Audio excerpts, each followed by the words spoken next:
membahas materi tentang komunikasi dalam organisasi. Perkenalkan, nama saya Muhammad Rafli. Nama saya Salsabila Cikitaulia. Nama saya Raudatul Hikmah. Saya Tiara Putri. Saya Dea Pustikasari. Inilah kami. Dan saya Muhammad Rafli akan membahas konsep dasar komunikasi. Oke, pentingnya komunikasi dalam kehidupan manusia sebagaimana yang dikemukakan pada bagian terdahulu tidaklah dapat dipungkiri, demikian pula hanya dalam satu organisasi. Dengan adanya komunikasi yang baik akan membantu kelancaran organisasi. Demikian pula sebaiknya komunikasi yang efektif adalah merupakan bagian penting bagi semua organisasi. Berikut ini beberapa pandangan mengenal definisi komunikasi. Ruben dalam Muhammad 2001.23 dalam tutup buku kurung memberikan definisi mengenai komunikasi manusia yang lebih komprehensif sebagai berikut.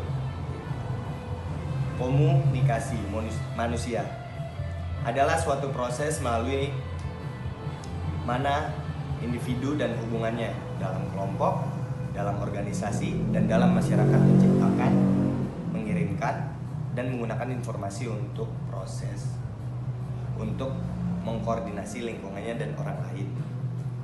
Dari pandangan di atas dapat dilihat bahwa dalam proses komunikasi mempunyai hubungan yang sangat erat antara satu bagian dengan bagian yang lainnya dan mempunyai beberapa tahap untuk tetap saling melakukan hubungan. Yang B, proses komunikasi dalam organisasi. Istilah proses dalam komunikasi pada dasarnya menjelaskan bagian yang lainnya dan mempunyai beberapa tahap untuk tetap saling melakukan hubungan. Yang B, proses komunikasi dalam organisasi. Istilah proses dalam komunikasi pada dasarnya menjelaskan tentang bagaimana komunikasi itu berlangsung melalui berbagai tahapan yang dilakukan secara terus-menerus, berubah-ubah, dan tidak ada henti-hentinya. Dalam rangka penyampaian pesan, proses komunikasi merupakan proses yang timbal balik karena antara si pengirim dan si penerima pesan saling mempengaruhi satu sama lainnya. Dengan demikian, akan terjadinya perubahan tingkah laku di dalam diri individu, baik pada aspek kognitif, afektif, atau psikomotor. Melalui proses komunikasi akan dapat ditentukan keputusan apa yang akan dilakukan oleh setiap individu atau kelompok tentang bagaimana menentukan langkah atau hasil yang akan diperoleh ke depan. Karena dengan komunikasi akan dapat dijadikan pedoman dalam menentukan apakah kerjasama dapat dilanjutkan atau tidak dapat dilanjutkan. Komunikasi sangat berperan dalam menjaga kebutuhan manusia. C. Jenis komunikasi dalam organisasi. Menurut Peirce and Folds, terdapat beberapa jenis komunikasi terarah dalam komunikasi organisasi sebagai berikut. Pertama, komunikasi atasan ke bawahan atau downward communication, yaitu komunikasi yang berlangsung ketika orang-orang yang berada pada tataran manajemen mengirimkan pesan kepada kebawahannya. Fungsi arus komunikasi dari atas ke bawah ini adalah contohnya: pertama, pemberian atau penyimpanan instruksi kerja atau job instruction. Kedua, penjelasan dari pimpinan tentang mengapa suatu tugas perlu untuk dilaksanakan atau job rasional. Ketiga, penyampaian informasi mengenai peraturan yang berlaku atau prosedur and practice. Keempat, pemberian motivasi kepada karyawan untuk bekerja lebih baik. Ada beberapa metode dalam penyampaian informasi kepada para pegawai menurut level 1972, metode penulisan, metode tulisan diikuti lisan, dan metode lisan diikuti tulisan. Kedua, ada komunikasi bawahan ke atasan atau upward communication, yaitu komunikasi yang terjadi ketika bawahan atau subordinate mengirim pesan kepada atasannya. Fungsi arus komunikasi dari bawah ke atas ini adalah sebagai penyampaian informasi tentang pekerjaan ataupun tugas yang sudah dilaksanakan. Komunikasi ke atas menjadi terlalu rumit dan menyita waktu, dan mungkin hanya segelintir kecil manajer organisasi yang mengetahui bagaimana cara memperoleh informasi dari bawah. Ada 4 alasan mengapa komunikasi ke atas terlihat amat sulit. Pertama, kecenderungan bagi pegawai untuk menyembunyikan pikiran mereka. Kedua, perasaan bahwa atasan mereka tidak tertarik kepada masalah yang dialami pegawai. Ketiga, kurangnya penghargaan bagi komunikasi ke atas yang dilakukan pegawai. Empat, perasaan bahwa atasan tidak dapat dihubungi dan tidak dapat tanggap pada ada yang disampaikan kepada pegawai.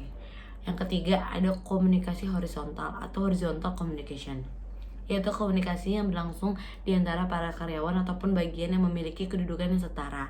Fungsi arus komunikasi horizontal ini adalah untuk memperbaiki koordinasi tugas, upaya pemecahan masalah, saling berbagi informasi, upaya pemecahan konflik, dan upaya juga pembina hubungan melalui kegiatan bersama.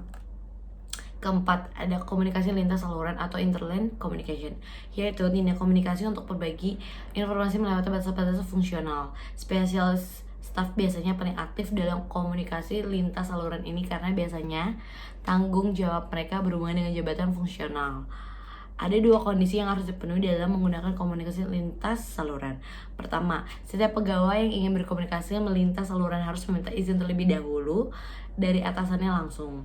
Kedua, setiap pegawai yang terlibat dalam komunikasi lintas saluran harus memberitahukan hasil komunikasinya kepada atasannya.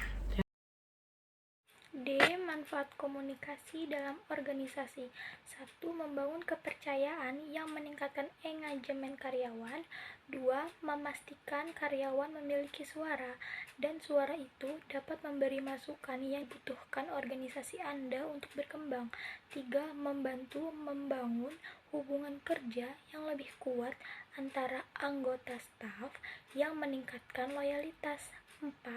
Mengurangi kesalahan informasi dan kesalahpahaman yang nantinya mengurangi demotivasi dan keluhan. 5. Membantu karyawan memahami visi dan misi perusahaan yang meningkatkan tujuan dan motivasi. Terakhir, meningkatkan efisiensi dan mengurangi kesalahan yang berpotensi merugikan. Selanjutnya, tipe-tipe komunikasi dalam organisasi. 1. Komunikasi formal dan informal. Komunikasi bisnis dikategorikan berdasarkan tingkat formalitas yang digunakan. Terdapat dua jenis, yaitu komunikasi organisasi formal dan informal. Komunikasi formal biasanya memiliki struktur organisasi dan pesan yang disampaikan memiliki standarisasi. Contoh berita resmi yang ditujukan ke pelanggan lewat pesan siaran pers. Komunikasi informal. Jenis komunikasi ini terjadi antara karyawan satu lawan satu atau dalam kelompok kecil. Dapat melibatkan interaksi cepat antara karyawan dan pelanggan atau mitra. Tidak seperti komunikasi formal yang bergerak lebih lambat, komunikasi informal lebih impulsif. Hal ini dapat menyebabkan informasi yang tidak akurat atau salah tafsir. Beberapa pendapat mengatakan banyak organisasi lebih menyukai komunikasi informal daripada formal karena memudahkan karyawan menjadi lebih kreatif dan mandiri. 2. Komunikasi terarah. Bentuk dasar bisnis organisasi juga terarah, artinya informasi dapat mengalir ke bawah, ke atas, atau secara horizontal. Berikut masing-masing cirinya. Komunikasi ke bawah, cirinya mengalir dari manajer dan supervisor ke karyawan frontliners. Seringkali melibatkan instruksi atau tugas yang harus diselesaikan karyawan. Dapat mencakup pada aspek kebijakan organisasi atau penilaian kerja. Dapat membentuk tulisan email, memo, pedoman kebijakan atau lisan, rapat, panggilan telepon. Komunikasi ke atas. Cirinya mengalir dari tingkat bawah ke atas, dapat mencakup proyek atau materi yang ditunjukkan oleh karyawan kepada manajer. Karyawan dapat memberikan feedback dan saran kepada atasan tentang pekerjaan atau bisnis perusahaan. Komunikasi horizontal, cirinya terjadi karyawan yang berada pada level hierarki yang sama, departemen atau posisi yang sama. Bisa jadi juga terjadi pada karyawan sama departemen beda area. Tergolong cepat dan cenderung spontan, kebanyakan berupa komunikasi verbal. Komunikasi internal dan eksternal.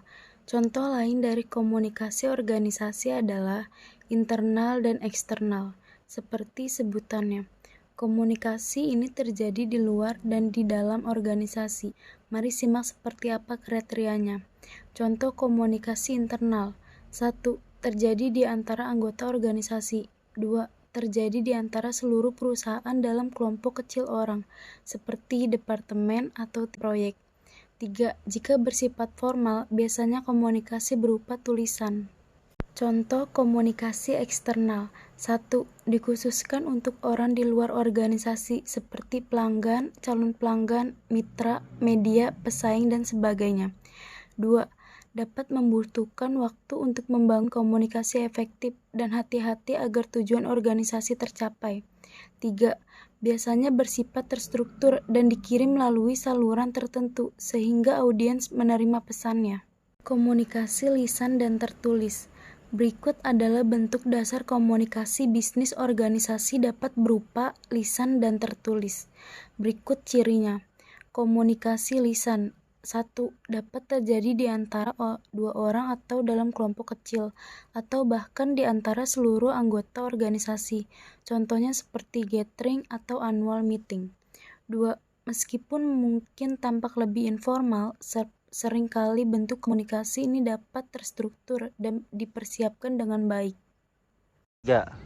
Oke, sekian dari kelompok kami untuk presentasinya. Kurang lebihnya mohon maaf.